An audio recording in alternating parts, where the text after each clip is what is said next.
Everybody. இன்றைக்கி dinner recipe பார்ப்போம். அதுக்கு நான் சூஸ் பண்ணியிருக்குது தவளை அடை.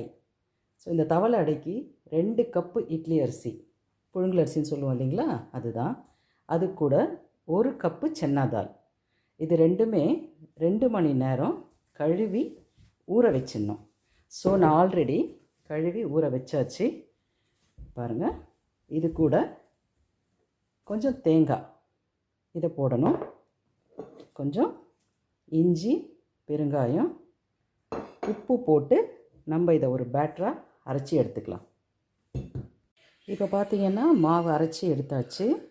ஸோ அது கூட இப்போ நம்ம தாளிப்பு போடணும். கடாயில் கொஞ்சம் எண்ணெய் போட்டு பார்த்திங்கன்னா கடுகு, உளுத்தம்பருப்பு, மிளகு, சீரகம், காஞ்ச மிளகா, கருவேப்பிலை, அது கூட பச்சை மிளகா. ஸோ இது எல்லாத்தையும் தாளித்து இந்த மாவில் கொட்டணும். 1 கப்பு மாவுக்கு 3 மிளகா கணக்கு, 2 பச்சை மிளகா, 1 காஞ்ச மிளகா. இப்போ தாளித்து கொட்டிடலாமா? எண்ணெய் காஞ்சிடுச்சு. இப்போ நம்ம கடுகு, உளுத்தம்பருப்பு, மிளகு, சீரகம்லாம் எடுத்து வச்சுருக்கோம் இல்லைங்களா, அது எல்லாமே இதில் போட்டு கொஞ்சம் ஃப்ரை பண்ணணும். கொஞ்சம் மீடியம் ஃப்ளேம்லேயே வச்சு நீங்கள் ஃப்ரை பண்ணுங்கள். அப்போ தான் உளுத்தம்பருப்பு கருகாமல் இருக்கும். இப்போ பார்த்திங்கன்னா உளுத்தம்பருப்பு நல்லா செவந்துடுச்சு, எல்லாமே ரெடி ஆகிடுச்சு. ஸோ நம்ம சில்லி போட்டுக்கலாம். சில்லி போட்டு அதையும் ஒரு வதக்கி இதை நம்ம மாவில் கொட்டிடணும். மாவு ரெடி ஆகிடும். நீங்கள் எல்லாமே வதங்கிடுச்சு. நீங்கள் பெருங்காயம் இந்த டைமில் கூட நீங்கள் போட்டுக்கலாம். மாவில் அரைக்கலைன்னா கூட நீங்கள் வதக்கரைச்ச கூட நீங்கள் போட்டுக்கலாம். இப்போ பாருங்கள், நான் மாவில் இதை வதக்கண்டு கொட்டுறேன்.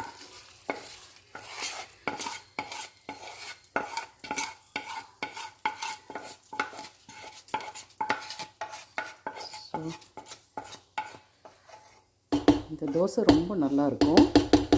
உங்களுக்கு சைட் டிஷ் கூட தேவைப்படாது. அப்படி தேவைன்னா நீங்கள் இதுக்கு வத்த குழம்பு ரொம்ப நல்லாயிருக்கும். அப்படி இல்லைன்னா தக்காளி சட்னி, ப்ளெயின் கோகோனட் சட்னி, எது வேணாலும் நீங்கள் ஆட் பண்ணிக்கலாம்.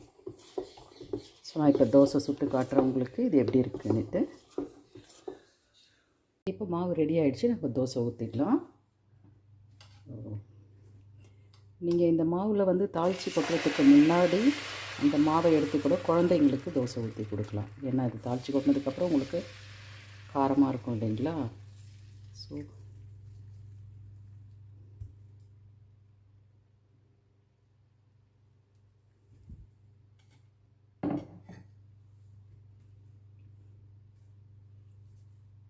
ஒரு பக்கம் செவந்துடுச்சு.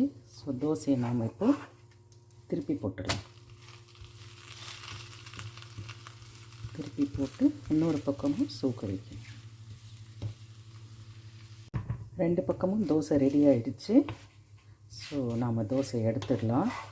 ஆக்சுவலாக இந்த தோசை நம்ம ஊர் கல் தோசை தவாவில் சுட்டிங்கன்னா இன்னும் அருமையாக இருக்கும். ஸோ ட்ரை பண்ணி பாருங்கள், சாப்பிட்டு என்ஜாய் பண்ணுங்கள். தேங்க்யூ.